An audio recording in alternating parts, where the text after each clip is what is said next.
saludo cordial para todos nuestros amigos que nos miran a través de este canal. En esta ocasión estamos para, una vez más, estudiar la palabra de nuestro Dios.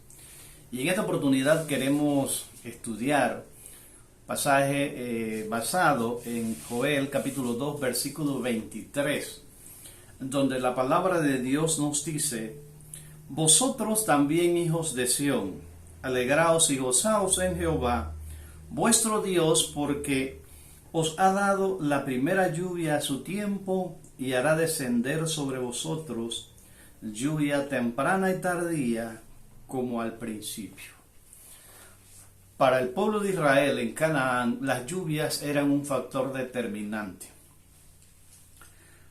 Existían las lluvias tempranas, que eran aquellas lluvias que caían al tiempo de la siembra. Estas lluvias tempranas caían en el otoño, en la época de septiembre y octubre.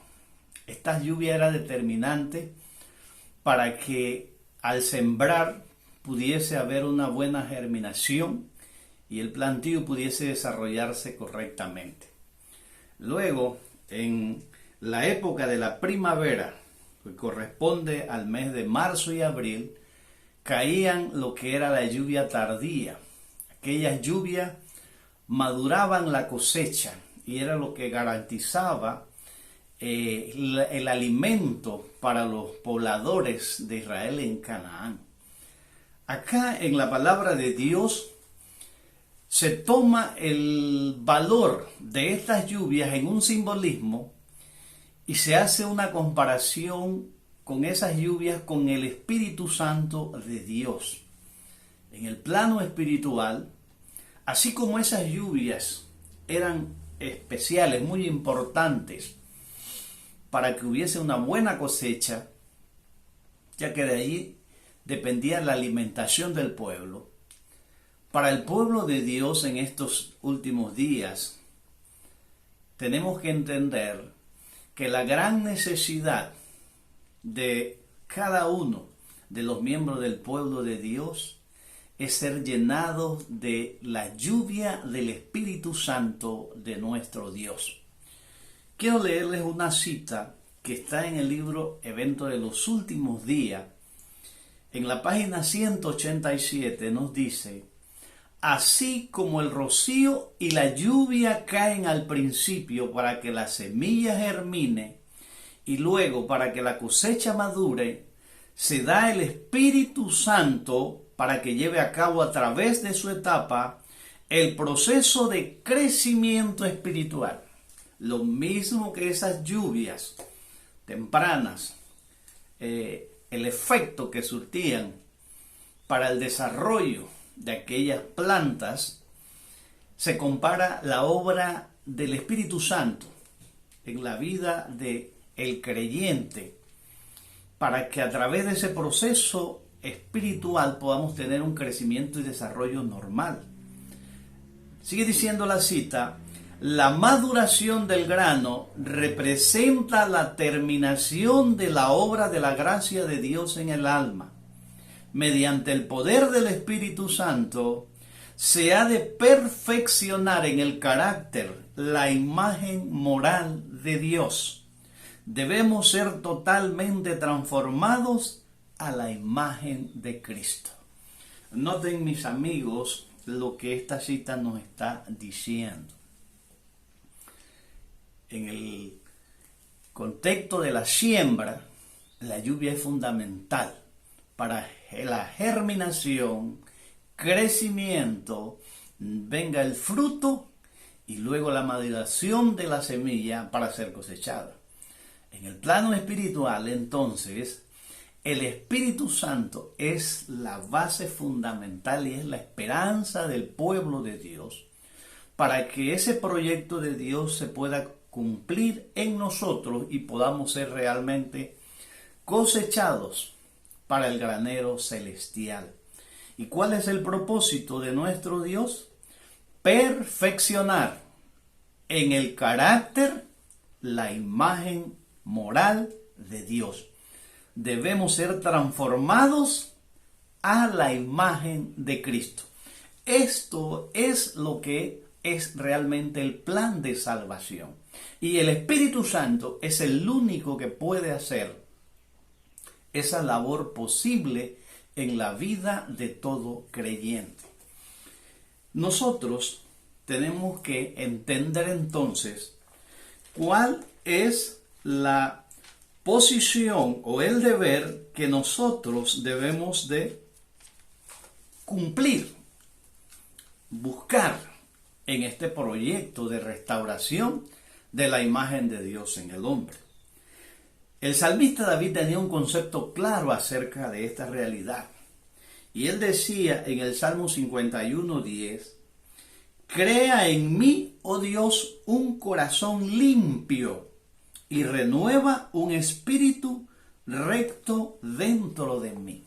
Después de haber cometido aquel pecado con Betsabé, David entendió que sin la ayuda de Dios, sin la ayuda del Espíritu Santo, su mente seguiría las inclinaciones de la carne.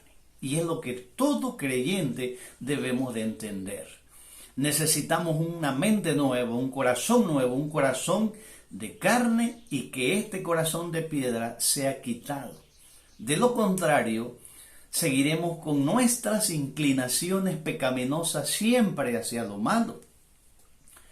Ahora nosotros entendemos, hermanos y amigos, cuando leemos la Escritura, quiero que vayamos al libro de Romanos, el capítulo 8, y veamos cómo la palabra de Dios describe a una persona cuando se entrega a Cristo, cuando le rinde el control de su vida a Cristo Jesús. ¿Qué pasa? ¿Qué sucede?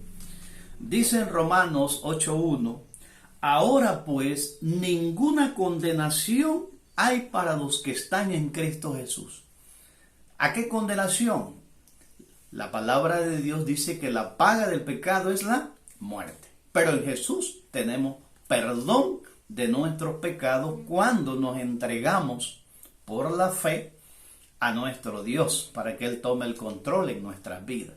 Ahora, hay un aspecto importante que el versículo nos está también diciendo. Quienes están libres de la condenación y permanecen en las manos de Cristo Jesús, en esa obra de restauración, dice la palabra de Dios, son aquellos que no andan conforme a la carne, sino conforme al Espíritu. Dicho de una mejor forma, más entendible, nos damos cuenta que cuando la vida nuestra reposa en las manos de Dios, los impulsos de la carne, aunque se levanten, aunque nos inciten, no podrán dominar nuestras inclinaciones, porque el Espíritu Santo es el que guía, es el que fortalece, es el que mantiene esa mente en las manos suyas. Entonces, allí, como podemos nosotros entender, podemos mirar, solamente el Espíritu Santo puede hacer posible que nosotros dejemos de ser carnales. O sea, personas que viven de acuerdo a los impulsos de la carne para vivir realmente en la voluntad del Espíritu Santo en una vida nueva, como dice 2 Corintios 5:17. Si alguno está en Cristo, nueva criatura es. Las cosas viejas pasaron, y aquí todo es nuevo. ¿Nuevo por qué? Porque ahora la vida nuestra permanece en la voluntad del Espíritu Santo de Dios, que cada día va moldeando nuestro carácter, nuestro ser, a la imagen de nuestro Dios. ¿Cuál es la meta? ¿Cuál es el propósito que tiene el Espíritu Santo en la vida de cada uno de nosotros? Hay una meta a la cual Dios espera que todos podamos llegar exitosamente para que podamos contar entonces con la lluvia tardía. Miren lo que dice la palabra de Dios en Gálatas capítulo 5, el versículo 24. Dice la palabra de Dios, pero los que son de Cristo, noten esto, Romanos 8:1 leímos los que están en Cristo, Gálatas ahora nos dice, los que son de Cristo realmente han crucificado la carne con sus pasiones y deseos. Noten, hermanos y amigos, esta declaración es especial. ¿Por qué? Porque aquí nos está diciendo que los que le pertenecemos a Cristo hemos rendido nuestra voluntad a Dios y a través del Espíritu Santo la carne con sus inclinaciones y malos deseos ha sido crucificada. Está subyugada por el poder del Espíritu Santo de Dios. Así nosotros vamos cada día viviendo una vida en santidad, una vida en crecimiento, donde la voluntad de Dios a través de su Espíritu Santo es el gozo que hay en nuestras vidas. Pero hay un asunto importante, noten, hermanos. Permaneciendo de esta forma es como maduraremos. Llegaremos a ser cristianos maduros. La palabra de Dios dice en el Evangelio según San Mateo 5:48, sed perfecto como vuestro Padre que está en los cielos es perfecto. La perfección en Cristo es la restauración en nosotros de la imagen de Cristo, que se reproduzca en nuestras vidas el carácter de Dios. Cuando lleguemos a ese nivel, Dios lo va a reconocer dándonos su Espíritu Santo, pero ahora en ocasión de la lluvia tardía. Recuerden ustedes que la lluvia tardía tenía el propósito de madurar el grano para ser cosechado. De igual forma, en la experiencia de la salvación, se da el Espíritu inicialmente y al final. Cuando se alcanza esa meta, Dios lo reconoce para fijar, para siempre, estampar ese carácter. Queda estampado para siempre. Dice la palabra de Dios en 1 de Juan capítulo 3, versículo 6, todo aquel que permanece en él no peca, y todo aquel que peca no le ha visto ni le ha conocido. Noten, mis amigos, hermanos, cuando nosotros tenemos un crecimiento, un desarrollo normal, como Dios espera, llegaremos a esa meta. Así como Cristo guardó su ley y vivió una vida santa, nosotros también, por la gracia y obra del Espíritu Santo, estamos llamados a alcanzar ese nivel de santidad espiritual. Pero eso lo logra el Espíritu Santo en la vida del creyente que por la fe cada día avanza en esa proyección. Y hay un aspecto importante que quiero que podamos mirar. ¿Por qué es especial? ¿Por qué es de gran valor que nosotros recibamos la lluvia del Espíritu Santo en nuestras vidas? Y para esto nosotros tenemos que extender un poquitito lo que sucedió con los discípulos. ¿Por qué era de un valor especial el que ellos también recibiesen el Espíritu Santo? La palabra de Dios nos dice a nosotros en Hechos capítulo 1, el versículo 4 y 5, estando juntos les mandó que no se fueran de Jerusalén, sino que esperasen la promesa del Padre, la cual les dijo, oísteis de mí. Porque ciertamente Juan bautizó a vosotros con agua, mas vosotros seréis bautizados con el Espíritu Santo dentro de no muy pocos días. Ahora miren lo que dice el versículo 8. Y recibiréis poder cuando haya venido sobre vosotros el Espíritu Santo, y me seréis testigo en Jerusalén, en Samaria y hasta lo último de la tierra. Captemos, hermanos y amigos. Dios había elegido a los discípulos para iniciar la obra de evangelización, pero se necesitaba algo especial para que tuviese éxito el avance, crecimiento y desarrollo del evangelio, y era el poder de Dios. Y ese poder de Dios solo lo podía traer el Espíritu Santo. Los discípulos jamás podrían lograr alcanzar ser exitoso en la obra de la evangelización, crecimiento, desarrollo de la obra de Dios sin la persona del Espíritu Santo. Entonces, Dios le prometió, ustedes van a tener poder para poder testificar, para hacer una obra efectiva. Igual nosotros tenemos que entender que para ser efectivos en esta obra de crecimiento, desarrollo y expansión del Evangelio es el Espíritu Santo de Dios. Cuando los discípulos estuvieron dispuestos a seguir las indicaciones de Jesús, ¿cuáles fueron los resultados? Cuando nosotros vemos en Hechos capítulo 2, el versículo 41, dice la palabra de Dios: así que los que recibieron su palabra fueron bautizados y se añadieron aquel día como 3,000 personas. Note, un solo mensaje y ya han sido ganadas 3,000 personas de un solo mensaje predicado. Luego encontramos en Hechos 4, el versículo 4, dice la palabra de Dios: pero muchos de los que habían oído la palabra creyeron, y el número de los varones era como 5,000. Miren, hermanos, amigos, la obra maravillosa y portentosa que se dio una vez que los discípulos fueron llenos del Espíritu Santo.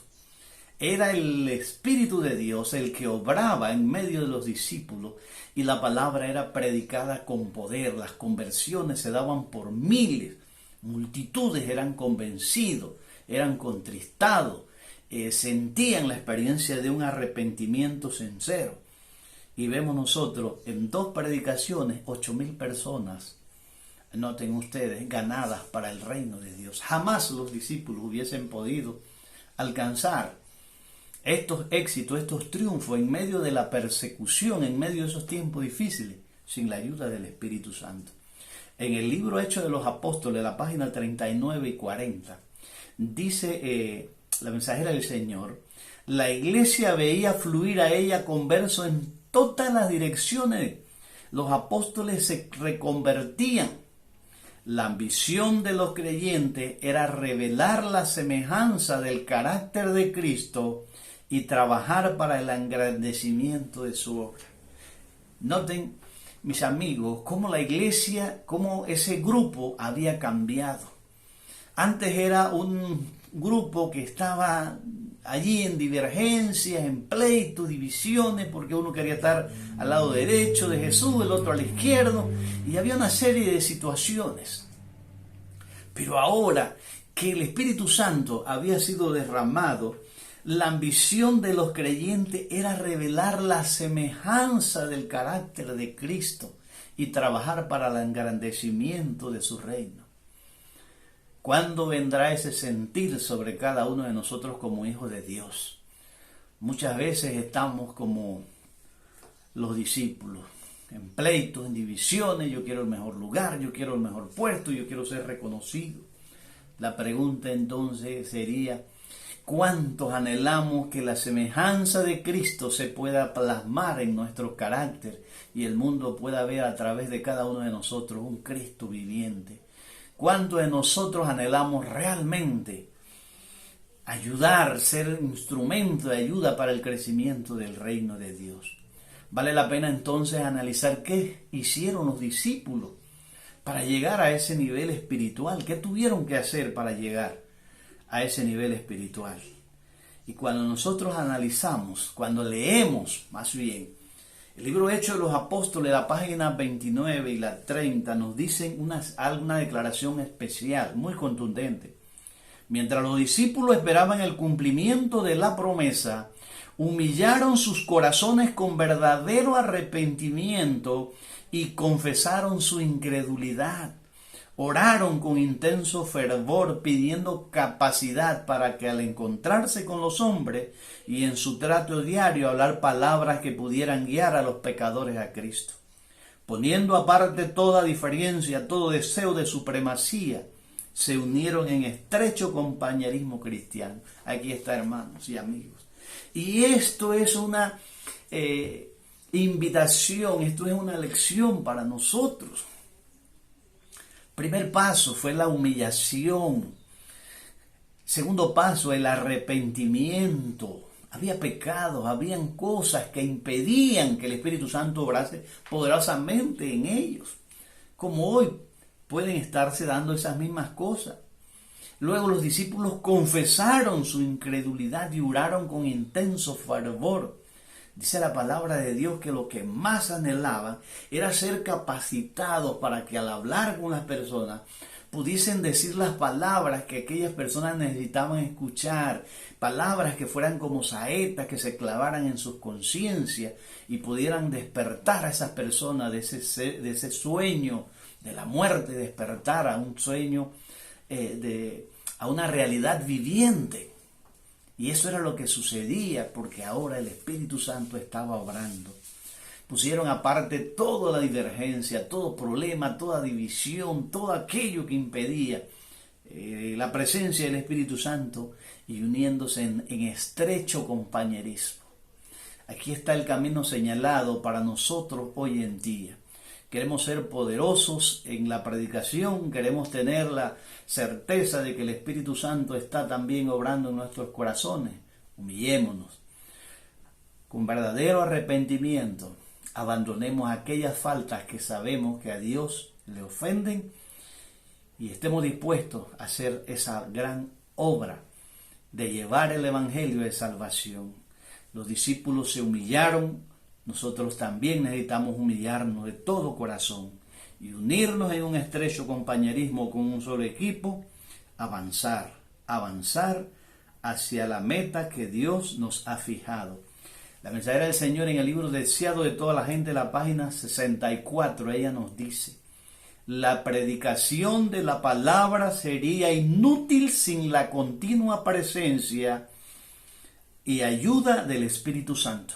Noten, hermanos y amigos, no es intelectualidad, no es conocimiento, no es teoría, no es fuerza, sino el Espíritu Santo. Es el único agente efectivo para tener una predicación poderosa, una predicación que toque los corazones y convierta las almas. Sigue diciendo la cita: este es el único maestro eficaz de la verdad divina. Únicamente cuando la verdad vaya al corazón acompañada por el Espíritu Santo, vivificará la conciencia o transformará la vida. Los discípulos entonces entendieron esto. Sin el Espíritu Santo, hermanos, eran hombres fracasados. Era una iglesia totalmente fracasada y arruinada. Pero ellos prefirieron deponer su orgullo, su incredulidad, su divergencia, y se unieron y fueron hacia la presencia de Dios buscando lo que se les había prometido y lo alcanzaron. Allí encontramos una senda para nosotros. Hoy nos corresponde, mis hermanos y amigos, cumplir la misión, porque sabemos que Cristo está a las puertas y necesitamos la obra transformadora del Espíritu Santo para que la semejanza divina sea reproducida en nuestras vidas.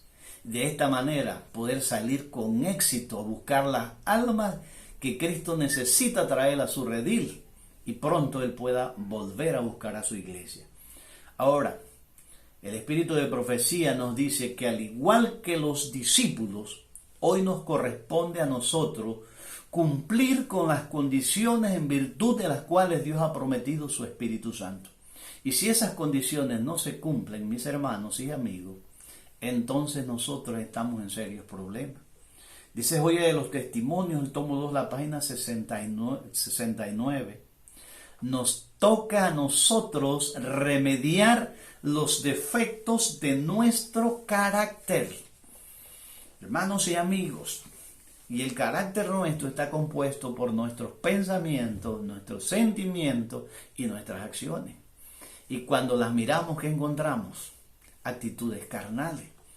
Pero a través de la humillación, a través del arrepentimiento, podemos decir como David: crea en mí, oh Dios, un corazón limpio, renueva una mente limpia, nueva, para ser un nuevo hombre, una nueva mujer que actúa, que se conduce como Cristo Jesús. Sigue diciendo la cita: Nos toca a nosotros remediar los defectos de nuestro carácter, limpiar el templo del alma de toda contaminación. Esto es confesión, humillación. Entonces, noten la expresión. Podemos entender, si no se cumple lo primero, entonces no se da lo segundo. Entonces la lluvia tardía caerá sobre nosotros como cayó la lluvia temprana sobre los discípulos en el día del Pentecostés. Amigos, hermanos, entendamos. La lluvia temprana es para desarrollar un carácter como el de Cristo.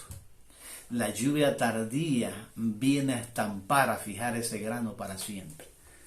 2 etapas en la obra del perfeccionamiento del carácter cristiano, en esa obra de alcanzar la semejanza divina. La lluvia temprana, el Espíritu Santo, que hace germinar, nos hace crecer y desarrollarnos y alcanzar los atributos del carácter de Cristo. Y luego lluvia tardía, el Espíritu Santo, que viene a estampar ese carácter para siempre. Si nosotros no hacemos esta obra, entonces, mis hermanos, corremos el peligro de perder la lucha en esta batalla contra el pecado. Nos toca a nosotros remediar esos defectos. Y eso solo lo podemos alcanzar a través de la humillación, la confesión, el arrepentimiento. Note, esa rendición completamente a Cristo. Primeros escritos en la página 71, dice la mensajera del Señor: vi que nadie podrá participar del refrigerio a menos que haya vencido todas las tentaciones, triunfado del orgullo, el egoísmo y el amor al mundo y toda palabra y obra malas. Recuerden todos que Dios es santo y que únicamente seres santos podrán morar alguna vez en su presencia. ¿Saben, mis hermanos y amigos, que aquí hay un peligro? Muchos hoy están pensando y creyendo que la lluvia tardía vendrá para remediar los defectos de nuestro carácter y estar preparado. No es así. Es la lluvia temprana la que el Espíritu Santo busca desarrollar esa obra en nosotros para luego poder participar de la lluvia tardía. Si el grano no crece, si el grano no germina, si el grano no se desarrolla normalmente, de nada sirve ningún tipo de lluvia. En la experiencia cristiana, de igual forma, para recibir el Espíritu Santo en ocasión de la lluvia tardía, debimos de haber permitido la obra transformadora, desarrolladora de la imagen de Cristo en nuestra vida. Y Testimonios, tomo 1, página 619, se nos dice: se me mostró que si el pueblo de Dios no hace esfuerzo de su parte, sino que espera que el refrigerio descienda sobre ellos y elimine su falta y corrija sus errores, si depende de eso para limpiarse de la inmundicia de la carne y del espíritu y alistarse para participar del fuerte clamor del tercer ángel, será hallado falto, será fracasado, no va a poder prepararse o estar preparado, no podrá terminar con éxito la carrera cristiana. Habrá un fracaso espiritual. Y esto es lo que hoy necesitamos entender: esfuerzo, lucha ferviente contra nuestras propias malas inclinaciones, un sometimiento y una rendición a la voluntad del Espíritu Santo para que Dios desarrolle en nuestras vidas ese carácter santo y puro que Dios siempre ha deseado restablecer en cada uno de nosotros. La mensajera del Señor, en el primero escrito, página 86, noten los beneficios que trae la lluvia tardía. En ese tiempo descenderá la lluvia tardía o refrigerio de la presencia del Señor, número 1, para dar poder a la voz fuerte del tercer ángel. Miren, primer beneficio de la lluvia tardía es dar poder a la voz de ese mensaje del tercer ángel, que ha de ser proclamado por aquellos que alcanzaron la victoria sobre el pecado en ocasión o uso de la lluvia temprana. Los que han de participar de ese fuerte pregón recibirán ese poder, igual que los discípulos. Por eso es que al final habrán cosechas en multitudes, como nosotros no tenemos idea. ¿Por qué? Porque el pueblo de Dios que salga a cumplir esa labor saldrá con el poder del Espíritu Santo. Número 2. Y preparar a los santos para que puedan subsistir durante el plazo cuando las 7 postreras plagas serán derramadas. Aquí están los 2 beneficios de la lluvia tardía. Número 1, poder para predicar con éxito, eficaz, para que las almas sean convertidas, para que vengan a los pies de Cristo Jesús. Ese es el beneficio número 1 de la lluvia tardía. Y número 2, para preparar a la iglesia, al pueblo de Dios, para que pueda subsistir durante el plazo de las 7 postreras plagas. Entonces no vienen a reparar ni a reconstruir nada. Y es aquí donde muchos están errados, están equivocados, mis hermanos. La esperanza del pueblo de Dios es una lluvia abundante del Espíritu Santo en nuestras vidas hoy, que nos vaya llevando a una meta de alcanzar una semejanza de ese carácter que Cristo desarrolló y mostró ante los hombres cuando vivió en la tierra. El mensajero del Señor, entonces, en el libro Conflicto de los Siglos, la página 670, miren esta declaración: vendrán siervos de Dios con semblantes iluminados y resplandecientes de santa consagración, y se apresurarán de lugar en lugar para proclamar el mensaje celestial. Miles de voces predicarán el mensaje celestial. Las publicaciones distribuidas por los misioneros han ejercido su influencia. Pero entonces los rayos de la luz penetrarán por todas partes. La verdad aparecerá en toda su claridad. Y los verdaderos hijos de Dios, noten que están todavía allá afuera, en esas iglesias allá, hermanos, dice acá, ¿ve? Romperán las ligaduras que los tenían sujetos. Los lazos de familia y las relaciones de la iglesia serán impotentes para detenerlo. Oh, qué momento más glorioso, hermano, que aguarda esta iglesia, este pueblo. ¿Por qué? Porque ahora Dios actuando o llevando su iglesia en sus manos. Ahora Dios mismo haciendo la obra a través de un pueblo que se ha dispuesto, que se había rendido, que se había entregado, que anhelaba que Cristo viniese pronto para ir con Él en gloria. Vendrá ese momento, mis amigos y hermanos. Esta obra Dios la lleva en victoria. No importa las luchas, no importa todas las cosas negativas que hoy podamos ver y oír, entendamos algo. Esta obra es de Dios y Dios la lleva en sus brazos y Dios no la va a dejar caer. Esta obra Dios la va a perfeccionar porque el Dios divino, el Dios que todo lo puede, va a actuar poderosamente. Pero entendamos, por eso es que Dios necesita un pueblo santo, un pueblo consagrado, un pueblo entregado, un pueblo que en su mente, el sentir, el deseo, el anhelo, es que en cada uno de nosotros se reproduzca la persona de Cristo Jesús, para que el mundo pueda ver a través de mí a un Cristo viviente. Mi amigo, hermano, es lo que también debe de anhelar, buscar cada día a través de la consagración. Y número 2, debemos estar ansiosos, deseosos y dispuestos a predicar la palabra, a buscar las almas, a dar ese mensaje de salvación que hoy Cristo nos ha enviado. Hay una cita muy triste en Testimonio para los Ministros de la página 399.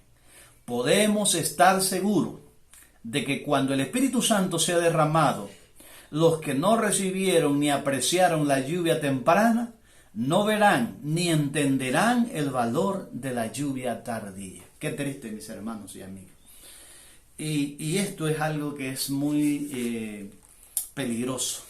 ¿Y saben por qué?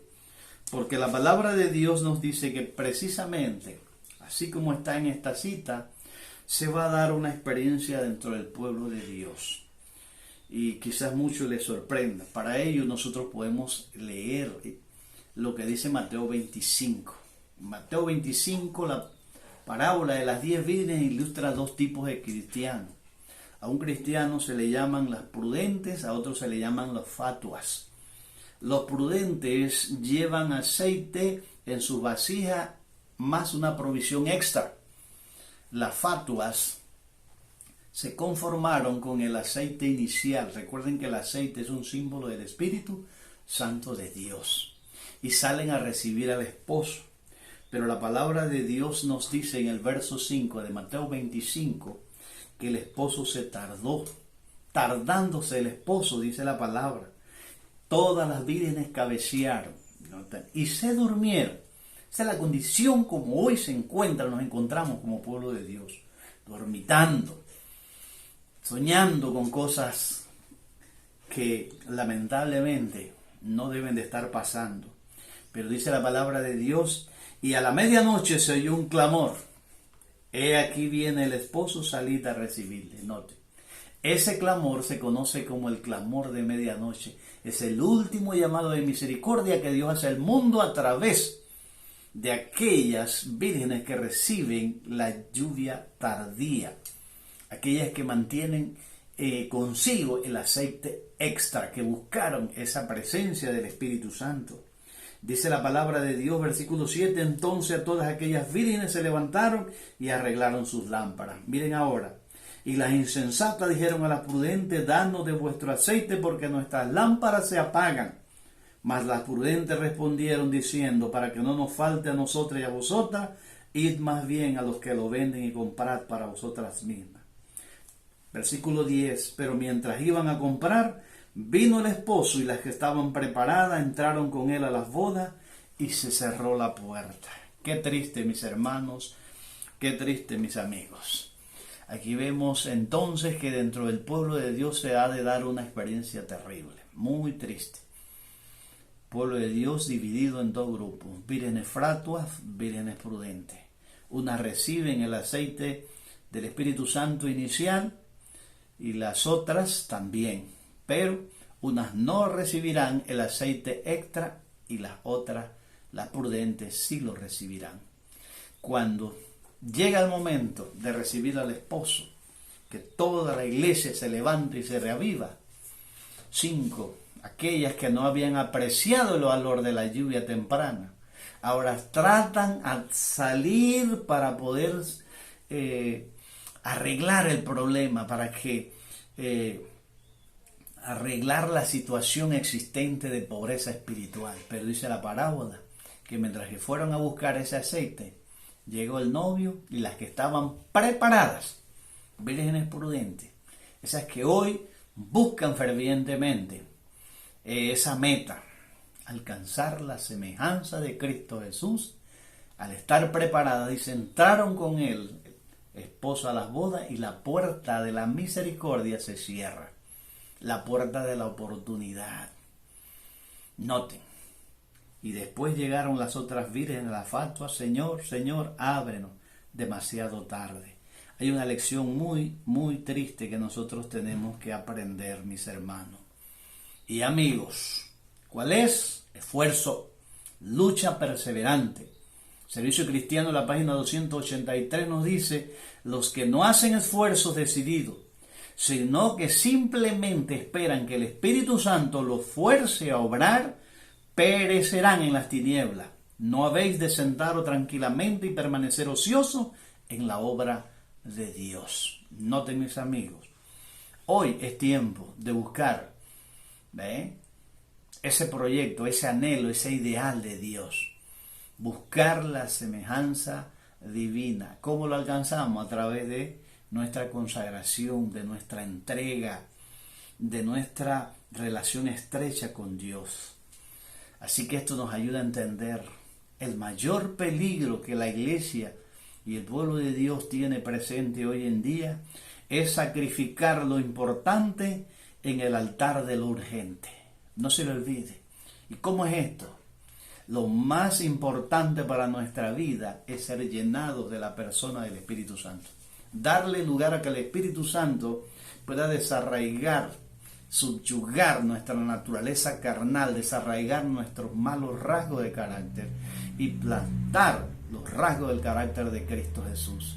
Pero por no darle lugar, hoy nosotros andamos tras metas, proyectos, estudios, andamos buscando las cosas de este mundo, porque es una carrera urgente, el graduarme, el estudiar, el prepararme, una casa, un carro, metas, proyectos. Ese es lo peligro que hoy amenaza a la iglesia y nos lleva a sacrificar lo más importante, en el altar, para darle lugar a lo urgente humano. Ese es un peligro terrible. Número 2, el estar hoy en día nosotros como pueblo de Dios, hablando de Dios, sin tener a un Dios vivo en nuestras vidas, sin darle un lugar a Dios en nuestros corazones. Predicar acerca de una salvación y terminar perdido. Qué triste, mis hermanos y amigos, y ese es el peligro que hoy nosotros corremos. Que Cristo continúe en la puerta, llamándonos: si alguno oyere mi voz, yo entraré con él. Y hoy, por las carreras, por lo urgente, por las metas, por los planes, los propósitos, dejemos a Cristo fuera de nuestras vidas y terminemos rezagados. Mis hermanos y amigos que me han acompañado en este estudio, entendamos algo. Cristo está a la puerta, las señales se han cumplido y muy pronto iniciará la cosecha final de aquellas almas que necesitan ser traídas al redil de Cristo Jesús, para luego ver a Cristo venir en gloria. Pero antes, Dios necesita hacer una obra transformadora en tu vida y en mi vida. Dios necesita arreglar tu carácter y mi carácter, arreglar tu personalidad, mi personalidad, para que realmente seamos cambiados a la forma de Jesús y el mundo pueda creer, no en las palabras, sino por la vivencia, sino por esa forma de nosotros conducirnos, de que realmente hemos sido cambiados a la forma de Jesús. Dios te bendiga, Dios te guarde, y este mensaje pueda ser de gran ayuda para ti, puedas meditar seriamente, puedas orar allí donde estás y creer que Dios está interesado en tu vida, que Dios anhela transformar tu vida, Dios anhela remediar tus defectos de carácter, Dios anhela darte la victoria. Pero hoy tenemos que creer que necesitamos hacer un alto en nuestras vidas para darle lugar a nuestro Dios. Gracias, Padre, te damos por tu amor, por tu bondad, por tu palabra. Ayúdanos, oh Dios, a rendirnos en el altar del sacrificio y podamos dar lugar para que tu Espíritu Santo nos transforme a tu semejanza. Y así, oh Dios, nuestra sequía espiritual sea saciada por la lluvia del Espíritu Santo. Y de esta manera seamos preparados para ser cosechados para tu granero celestial. Gracias, Padre, por este evangelio, por este mensaje. Cuando tú vengas en gloria, danos un lugar contigo en la patria eterna y seamos hallados, oh Dios, de victoria en victoria. Te lo imploramos en el nombre de Cristo Jesús. Amén. Dios te bendiga y te guarde, mi hermano y amigo.